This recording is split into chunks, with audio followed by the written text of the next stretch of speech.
إن الحمد لله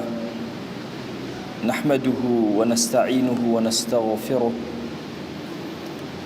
ونعوذ بالله من شرور أنفسنا ومن سيئات أعمالنا. من يهده الله فهو المهتد ومن يضلل فلا هادي له. أشهد أن لا إله إلا الله وحده لا شريك له، وأشهد أن محمدًا عبده ورسوله. يا أيها الناس اتقوا ربكم الذي خلقكم من نفس واحدة وخلق منها زوجها وبث منهما رجالا كثيرا ونساء، واتقوا الله الذي تساءلون به والأرحام إن الله كان عليكم رقيبا. لپاش سپاس و ستایشێکی بێهەمتا بۆ کردگاری مەزن و داواکردنی درود و ڕەحمەت بۆ سەرگیانی پاکی پێشەوەی مرۆڤایەتی محەممەد صلی الله تعالی عليه وسلم. ئینسانی موسڵمان کە لە خزمەت قورئانی پیرۆزە ژیان بەسەر ئەبا، ڕێ ئەکەوێتە دوعای پێغەمبەران عليهم الصلاة والسلام، ڕێ ئەکەوێتە دوعای موسى عليه السلام کە رب العالمین تەکلیفی ئەکا بە نبووەت و بە بانگەواز بۆ نبووەت. زمانی عقدە و گرێکی تایە و تەواو بە فەسیحی ناتوانە قسەکە. هاوارەکە وەجعل لی وەزیرا من ئەهلی هاڕونە ئەخی. خوای گیان وەزیرێک دەستە ڕاستێک لە قەومەکەی خۆم لە ئەهلی خۆم بۆم دابنێ، هاڕوونی برام بێ باشترە. هاڕون هەڵبژاردە نییە، بەم دوعای موسى عليه السلام ئەبێتە هەڵبژاردە و پێغەمبەر. نوح عليه السلام دەست بەرزەکاتەوە و هاوارەکە ربی لا تذر على الأرض من الكافرين ديارا. خوا یەک خانووی کافر لەسەر زەوی نەهێڵی. خوا جوابی ئاەتەوە یەک خانووی کافر لەسەر زەویە نامێنێ. سلەیمان عليه السلام بۆ دینیش و بۆ دنیاشی هاوارەکە ربی اغفر لي، خوای لێم ببورە، وهب لي ملكا لا ينبغي لأحد من بعدي، خوای مڵکێکی وام بەرێ لە دوای من نەیدەی بە کەس، تەنها بۆ من بێ خصوصیەتی من. سەری ئەو دوعا گەورەکە إنك أنت الوهاب، تۆ بەخشندەی ئەلوەهابی، ئەبەخشی بەبێ داوا، ئەگەر کەسێک داواکە چۆن پێی ئەبەخشی. سلەیمان عليه السلام جنی بۆ مسەخەر بوو، هەوای بۆ مسەخەر بوو، طیور تەیر و توێڕەکان هەمووی مسەخەر بوون، هەمویان بوونە جوندی لە بەردەستیا. لە دوای ئەویش بۆ کەسی تر نەبوونە جوندی. واتە یەکێک لەو پێغەمبەرانەی عليهم الصلاة والسلام کە مەلیک بوو لەسەر زەویە بریتی بوو لە سلەیمان عليه السلام بەهۆی دوعاکانیەوە.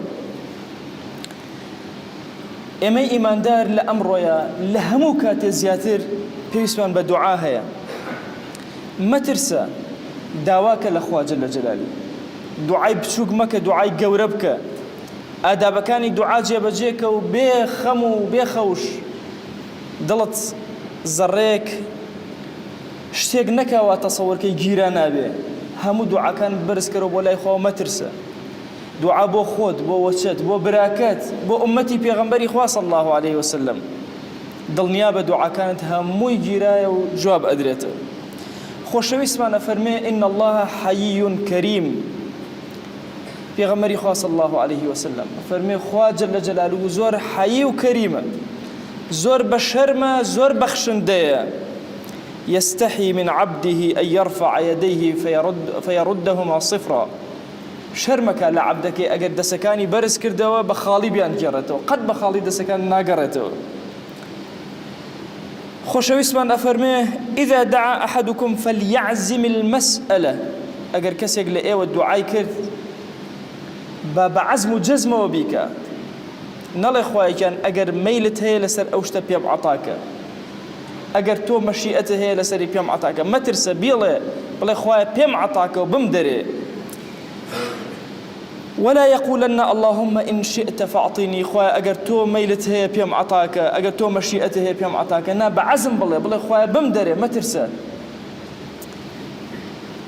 مسألة إن شاء الله لدعايا يشك لو بابتاني كنهي لكرا وإنسان لدعايا بالله إن شاء الله كدعاء كرد جاري ويأمل لبيني يكترى كدعاء كن ويكتري الله إن خواي قورا عفوتك إن شاء الله خوار رحمة بيوك إن شاء الله أمو شيء إن شاء الله يا باجنية بكار هناني إلا مقر عالم بكسب معنى كيسوك إن شاء الله دو معنى هي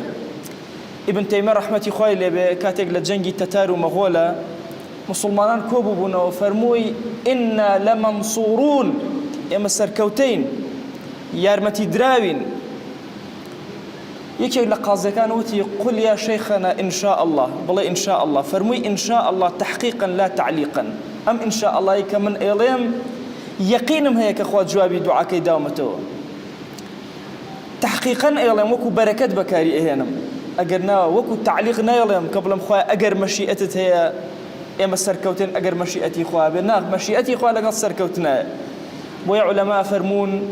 أجر إن شاء الله دوكو تحقيق وت چونك خواي قورا فرمي ادعوني استجب لكم ايو بس داوا كان من جوابتنا دمو كببراكتي وتخوا عفوتك ان شاء الله يعني قمان النبي لو كخواي قورا عفوي كردوي او ان شاء الله يبو معناه نقبه معناه تعليق او كاتدرس اجنا دروسني اما بيوس دعاء كان معنا توسل كان بخوا جل جلاله ناوكاني صفاتكاني برس كان ولا كاتي دعاء كان هاوارك أو سليمان عليه السلام بوهاب هاوارك توج بوهاب هاوارك ناوكاني بينا داوي لبك يا رحمن يا رحيم يا ملك يا قدوس يا سلام يا مهيمن هاواري لبك ناوكاني خوا جل جلاله بك بوسيله بيني خوت وخوايا برحمتي امنا وانا وبركتي امنا وانا بيم عطاك يان كرد وصالح كان خوت كره وسيله بقرا بزانه تشد لبر خوا كردوا او بكره بيشكشيكو بيش دعاء كانت بيله خويا لبر خاتي ام كرده وصالحي كردوا ما فلان دعاء مجيرا كجيرا كجواب اداته اما يشك لخال زور قرنga كان كايم مسلمان لحياه ما انا بجي بجيكين يشك للسنه فراموش كان لا اداب كان دعاء كفراموش كراوه او يكرده وكان يخد لبردم خويا نلي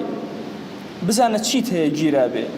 هاو كاري هجارك تكردوا دسي هنا وبصري هتيوك بردك للرقايك لا بردوا الزرد خنايك برامبر مسلمانه كردوا الشيخ خوتوي هتا خوتوي ذكري خوندوا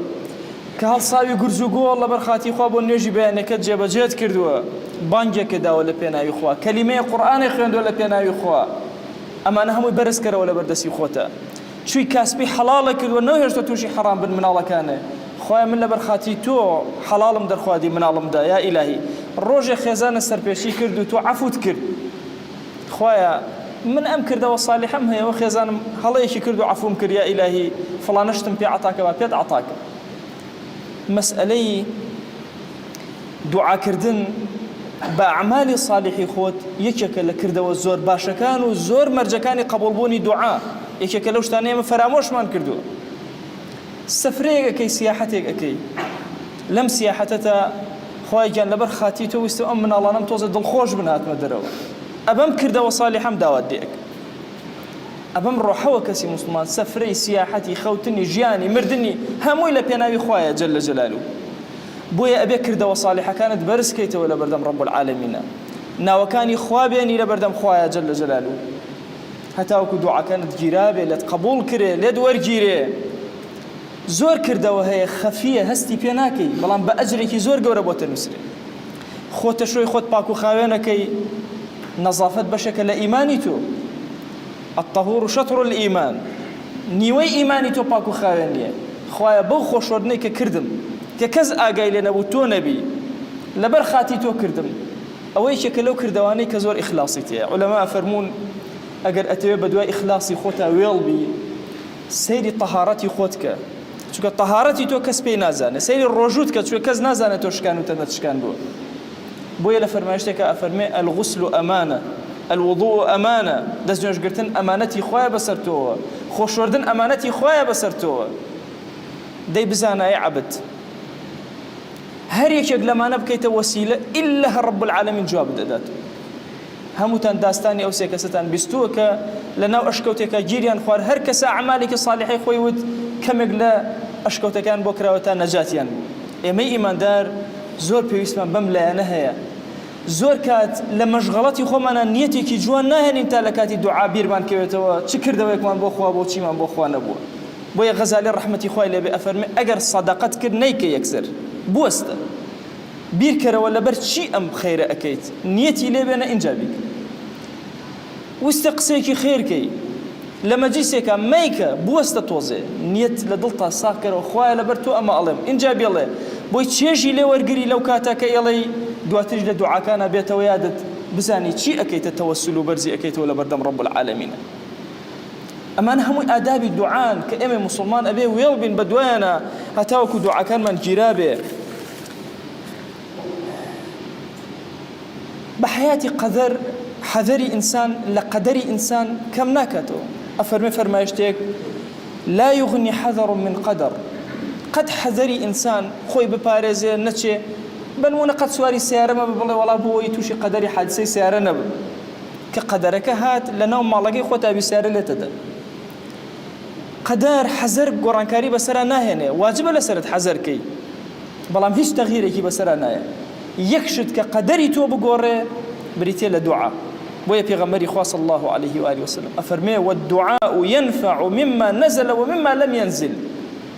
إمام الطبراني الروايتي أكا حسن حديثك أفرمي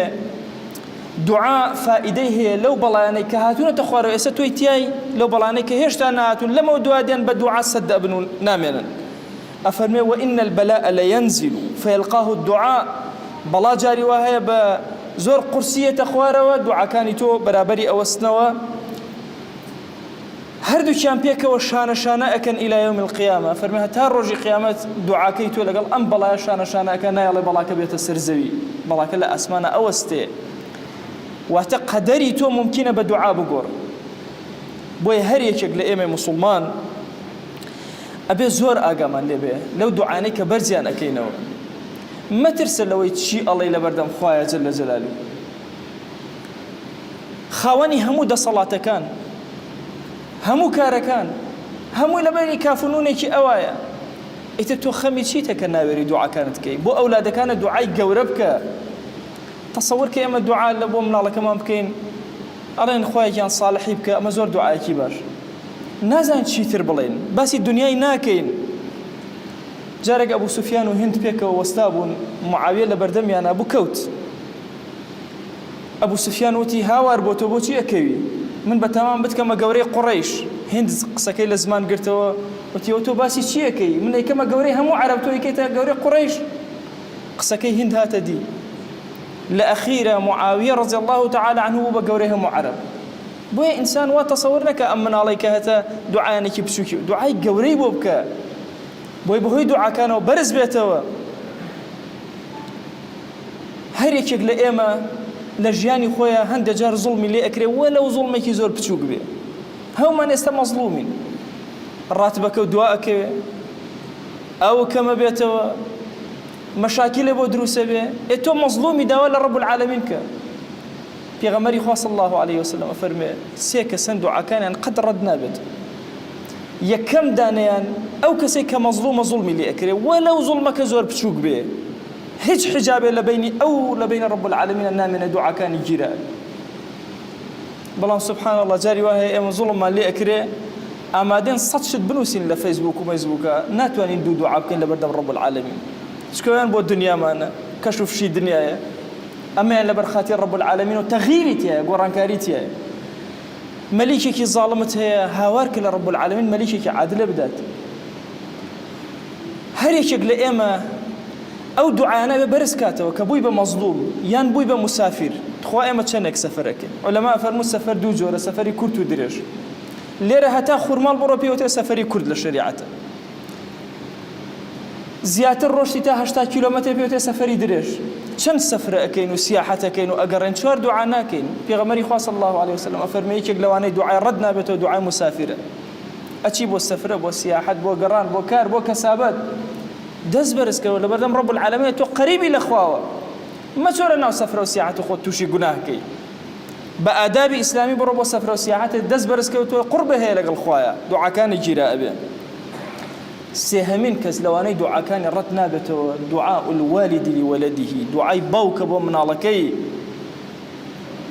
أمره كأبين لنا وكوم القاء من على كان شبرزيق رويان تي أكاو كافر وبيدين الدنيا هم كوبوتي أمره لسال من على أمتي إسلامي بتأتي ملتي كل أزان شن كنال إفساته كلام كنال مبسم كنال الرجاء الدنيا همو كنال الرجاء كان كبرو إفسادي منال أي تو شون بارزقاري لمن الله كتكيب بالدعاء أتيت شون بروردي كيب بالدعاء دز برزكروا لا أو همو قبولوا كرايا دعاء يشق لواني كقد ردنا بته هي باوك دعاء الوالد لولده باوك والله كي مال دعاء كان زور تايبته كاتك ابو من الله كان يكا بويا كان جكان بزور وريابن باوشان قد دعاء شر يعني لنك هميشه حذر كان مخالفه كوانا كان باوشان دعاء شر يعني لك وباوك كان هميشه ابي دعاء باشا بو اولاده كان يندك ما ترسل لو جوري دعاء كتشي وازيك أصبغي كوري يزيد بومان أجارته والله سيروج زورنا راحتين بيني هيشتق لمال ما نبو زور برسيبهم أولاده كانوا زور روتو رجال بون من الله كان أجريان لبرسا الله منش هرشنكم أكر جرأتي يوم أكر بكسي بلمها وكاريكم نم أويس دموشاوم بدعواي لخلق كرد بلا روجي قيامته أفرمي هاتم سر برمال دسم برس كرد وتم اللهم افتح علي منك رزقا لا تجعل لأحد فيه منة علي خواجان رزقك وهام بري منتي هيج كسيكم بسر والنبي دسي كسيتي أنا بنم خود نبي ولا لك علي في الآخرة منه تبع خواجان رزقك وهام بري كارك سرفم كرد بلا آخرة اللي بيتشنوم لنكي شكو برسيار اللي أكري الآخرة لرزق دو برسيار اللي أكري لكو بدسي هنا لكو سرفك برسيارك من أين اكتسبه وفيما أنفقه لتشياتو أمشتد بدس هنا ولا تشيشا سرفت كردو كوتاي بي هنا أفرميه أم دعاء كردو تشاو كان برزة كردو أبو أسمان كتشا قوركم هادو تيباوكا وتولي كوية ما قرين بدواتا والله كتشم ليرا دعاء ما كردو تزويجم قرتو ونيوجم أكرد تي براكتها تبو زور هول ما داتو بدوزينو نوتو من الله مش برام نبو سير بو بلا وتم براي من بالله مامي ام وبرايتو هات سلامي لي كردينو امشتاني بو هناين وام بارشي بو هناين وبيوتين باباوكت بالله هر كاتي بيسي بهر شتيك بو همان او قساني بيشو تربكاتو تو داوي مستحيل كمنتي هيج كسيكت بسرو النبي الا يقين تبع رب العالمين جيراك ودريا كان خير بسراكاتو كاتكاني دعاء زور قرنقة إنساني مسلمان بدوايا ويلبي وبقرر يكيق لكاتكان لدواي نيوجة فرزكان موسمي جرابوني دعاء بداخل وعلم زور كاد نيوجة فرزكان كيتو زور رأى كيتو درو ده فلما كتحملته الذكر كان بخينا شوار دعاء بكا بيا كات بيغمري خاص الله عليه وآله وسلم داني يشتبوا للترمذية هاتو حسن فرما يشتكى شيخ الباني الله حسنا أفرمي هاتا مزقوته ونيجي كردو يكسر دعائك كردو ويسيب الروا فرمي مرة فلمك عجلت أيها المصلي أيها كسيكوا نيجي جابجا كردو بلت كرد فلمك إذا صليت فقعدت أجل نيجي كردو دانشتي فاحمد الله حمدي خوابك بما هو أهله وصلي علي صلوات بلا سرمن إن جاء طلبات كانت دعوك الأخوة أخوة جوابت أداة على كسي كتير هات صلاة والسلام كرد الدعاء نكرت فرمي مرة أي مصلي توبو دعاء نكرت كصلاة والسلام حمد كرد وصلاة والسلام كرد لدواء نوجه كان دعاء كدعاء موسمي جيرابولي دعاء بوي خوش ويسان إما أمره لناو آلوزيكي زور قوران كافران وبيدينان إيشان لسد درون مان كرد درون يان آلوز كردوين مالكان يان آلوز كردوين كومل جان تك داين بسريكا إما لبرانبر أم هجمة قورية شياطين لشوينك شياطين إنز لشوينه كافراني دنيا همو لشوينه همو بلا مارد أدن توي داماو برقن ناقري أقر پشت بخوانا بس بوليسي كي زور بسيط أسابيتا ناو أمز قوتو بلا ما وصى أمريكي حكومة بيه ورا درو مرة قسم درو خوان بوليسي بسيطة لو تهيج دا صلاتي نبي لقل إما أهلي مزقوتا بلا لبروي بناوي حكومته وهاتو إما بجويكي كورك تو دعاءك بناوي خوا ودواءك خواك كونك كائنات دروس كردو هرشي كنالي جيهان هي كوبيتو هرشي شياطين انس وجن همي كوبيتو لسر مالي تو لسر نفسي تو لسر منالي تو والله الربط لقل أوا بهز به لدعاء كان كم كرينكي بخوا درقتنا إما أمره مشاكل كان من أوان دزور برجينا قرين تحملنا كين أزان كافرانو بيدينان إما أنشي لك وكوا كسي برسيكي بيبي تسر خوانونا نينا ديت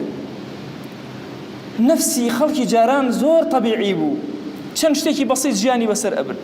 ئەمڕۆ هەموویان فێریەوە کردو کە ژیانێکی زۆر پاشایانە بژی پیشانیشی ئەدەن و پێشی نادەن هەمووی خەریکە زیق و دیقەکە ژیانی هەمویان کاول کردو دەرونی هەمویان وێران کردو ئاگات لێبێ زۆر پاشا هەیە ئەمر دەرئەکات و سبەینێ بۆی تەنفیز ناکرێ و خۆی لەژێر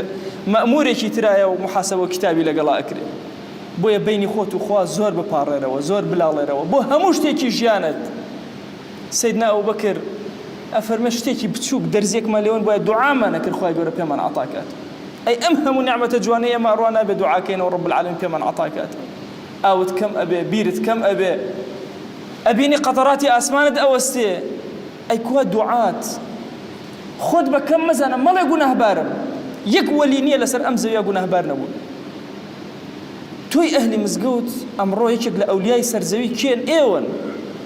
کە دەست بەرز کردەوە ئومەتی پێغەمبەری خوا لە بیر مەکە صلی الله عليه وسلم ژیان و گوزەرانی خەڵکی مسلمان لە بیر مەکە مەڵێ خۆم هەمە دراوسێکەت قەومەکەت خزمەکەت هاوماڵەکەت هاوزوان و نیشتیمانەکەت کەس لە یاد مەکە لە دوعاکانتە بۆیە ئەمڕۆ لە هەموو کاتە زیاتر ئێمە پێویستمان بە چەکی دوعا هەیە بەرامبەر بە هەموو کافرانی دنیا بێ چەکی دوعا بەکاربێنین بەرامبەر بە هەموو گرفتەکانمانە بێ چەکی دوعا بەکاربێنین بەرامبەر بە هەموو ئەو کەم و کوڕەی کە هەمانە ئەبێ چەکانی دوعا بەرزکەینەوە لەعەل رب العالمین دەرگاکانی خێر بەسەرمانە ئەکات خوای گیان ئێمەی خەجاڵەتباری گوناهبار دەستی زەلیلی بۆ تۆ بەرزەکەینەوە دڵی شکستەمان بۆ لای تۆ بەرزەکەینەوە چاوی پڕگوناهمان زمانی پڕگوناهمان هاوار لە تۆ ئەکەین یا ئیلاهی تو گەورەی خۆت لەسەر جەم گوناهەکانمان ببوورە إلهي داوات لي أكين رحمته بزيتو زور وإمج لجنجي كي زور قورا همو لا شمال برين دارا يا إلهي هانا بولايتو إهنين سركو تمان كبسر كافران وبيدينانا يا أكرم الأكرمين خواهي جان أو قرفتو مشاكلاني كجيان همانا يا إلهي هما بوشار سركا داوات لي أكين بناوي جوانا بصفتي برزة باسم عظمت لجير بزي خوتا بمان جينا لجير بزي خوتا بمان مرينا لجير بزي خوتا زندومان كروا ببزي خوت حشر مانك ببزي خوت لبهشتا بحضوري بيغمري خوا صلى الله عليه وسلم شاد مانك خوايا ام زمان كل لدعايا بزماني بيغمري خوا صلى الله عليه وسلم دعاءكين خوايا او خوشويستي ضلمان او نوري چاومان لهمو عمر يا بو زمان شيريني خوي هرچی چاکەیەکی داوا لێ کردووی ئێمەی گوناهبار و خەتاباریش داوات لێ ئەکەین و پێمان عەتاکە ئەو خۆشەویستەی دڵمان لە هەموو عومریا بە زمانی شیرینی هەر خراپەیەکی پەنا پێگرتووی ئێمەش پەنات پێئەگرین و پەنامان بدە خوایە ئەم عەبدانە هاتوونەتە ماڵەکەی تۆ بەخوا ئیلاهی سوژدە نابن تەنها بۆ تۆ نەبێ ڕکوع نابن تەنها بۆ تۆ نەبێ یا ئیلاهی تۆ خۆش شاهیدی دڵیان پڕ لە خۆشەویستی تۆ يا إلهي دسي زليليان بوتو برسكوتو دعاء كان خويا دعاء كان الجرابك ادعوا الله وأنتم موقنون بالإجابة الحمد لله رب العالمين والصلاة والسلام على خير خلق الله محمد وعلى آله وأصحابه الكرام وتابعيهم بإحسان إلى يوم الدين أوصيكم عباد الله ونفسي قبلكم بتقوى الله وكثرة مخافته فإن التقوى شعار المؤمنين ودثار المتقين ووصية الله تبارك وتعالى في وفيكم وفي الخلق أجمعين وشوي سكام هريو جائما جيان وشنا بري فريش شنا وزيانيرا كريال وقردو بركا بريثيا شا دعاياك كروشا پیغمبر صلى الله عليه وسلم فرماوه ليس شيء أكرم على الله من الدعاء حتى ونيا ژیان و تۆنە کەریمتر بۆ ڕێزدارتر بۆ لا خوای جەل جەلاله چا دوعایەکە کەریش دوعا وش پێ وێش عەبدایەتیە کە تۆ کەریش وەشەویست فەرماوە الدعاء هو العبادة إنساني إيمان دار كاتي دسكا برسكرو تمام معناه الزليلي وشنا برمانونا بي خواي جل جلاله. يونس عليه السلام دلي تاريخي بحركانا دلي تاريخي لموحوتنا ويرج نشي كواتو لا إله إلا أنت سبحانك إني كنت من الظالمين. خوايا ظلم كردن جنف سويمو غلطم كردن بس تو تاكو تنهاتو خوا منو برسراو منني پاکو بێگەردی پێیت و جوانی گرت هەن و تۆن یا ئیلاهی خوا جەل جەلالوهو جوابش دا و بەرژ ئاردو مەترسە چانەی دوعاکەڵ جۆرێ جا مستحیلیشا چەنن کەرەشا و مەترسە بەرێ ڕەحمەت و خوای فرەفرێنێ قەد مەواچە دوعام کردە و دوعاکەم گیرا نەبی وەشەویستمان فەرماوە قەد مەواش دێ دەعەوت فەلەم ئەڕە یوستەجەب لی قەد مەواچە دوعام کردە و تەماشەکەر و جوابم مەدەریەوە دعاكال كرد دوامه بو دعاكي جاري كان هن الراس توخو رب العالمين بنا عطا كرو جاي كان بيل تأخير كرو مو بنا جاي كان خاسر مو بنا اگر هن نايش بنا آخرتنا مو بنا اتشوا اگر هر انا كنبي انتو بعبدايتي بحساب كريو تشنين ما كردين اباس اجر باداشت وورغرتن كدعاء كردين بس دعاء مكر بغناه دعاء مكر جخلكي بخرابه دعاء مكر بقطيعة الرحم خوا فلان كسل تنبسانو خوا فلان كسي باسا نكرو اي دعاء مكر قد دعاء كتر الجيرين وشو اسمه فرماو لا يزال يستجاب للعبد ما لم يدعو بالإثم أو قطيعة الرحم بردوام خوا جواب المو ما دام اي دعاء تنبو كدعاء خرابي باج خلقي جاءرونا جاكر كات الزياتر في اسمه بانين دعاء كرمي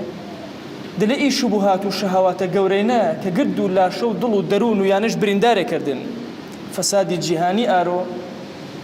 جاران حملي جواني جهاني به آرو فسادي ناشريني جهاني هن هيرش كرو بسرو دولة مسلمانا دلكاشا ليلي كرو يعني كاشا ليلي كرو ولاتو نشتماني شا ليل كرو گنجكاشا سروانا تيغمو برنداري شا كرو وران ورو إيهاج مقورينا أشم دعاء فري كرمي لعل رب العالمين بارك خيري ما ونكروه وأخوة جل جلاله بزي ويش برحمته ويش بكرمه ويش شني مجموعه تاومي ورقو إي محنة قوري كرمي إبريني مسا رجبه وشويسام خالي دوام تشي هورا وتارا هورا مكينا حسكرو عرسا كرو آوي كما بينو وما وين مي تلفزيون كان بعض جشاركا بآوين هاوارشان خواجة لجل القرآن فرماو قرآن بيروزن فرماو وجعلنا من الماء كل شيء حي جيان إنا تشني آوي النبي جيان النمنا حتى تاودي دزجر دي آوكاوا زيادة مصروف الشان نكريو بأجر باداش بالمن يسريو بس أنا عبدايتي كري والله كآوكي زيادة بجيرت تو عبدايت الكردن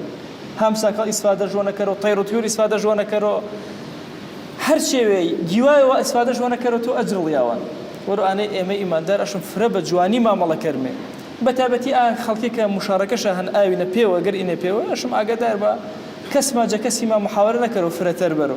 بحاجة ويل بأنداز ويل صرف كرا شني موبايلك أنا زيادة الروي مكري أو كيشت أنا زيادة الروي مكرا خاله يرمم خدمتنا كان ما تماميو محاولة كده لا بركنا فرق خربالخي مكردين منطقة كما قشتياري فرق روش كرانا رحمة أخواتا ونبور وأنا ازدحام وقربالخي دروز نبو الراكر مو بي خلقي خوا الراكر وبي دلكاما ياونو شلاويش داوكر وجزات باكو پروردگاري كلمات وجوش جرتي ونما وطاعة عبداتي ما قبول كرم وأوصيكم أيضا بالصلاة والسلام على رسول الله حيث أمرنا الله تبارك وتعالى في محكم تنزيله قائلا إن الله وملائكته يصلون على النبي يا أيها الذين آمنوا صلوا عليه وسلموا تسليما اللهم صل على سيدنا محمد وعلى آل سيدنا محمد وبارك على سيدنا محمد وعلى آل سيدنا محمد كما صليت وباركت على إبراهيم وعلى آل إبراهيم إنك حميد مجيد اللهم اغفر للمؤمنين والمؤمنات وللمسلمين والمسلمات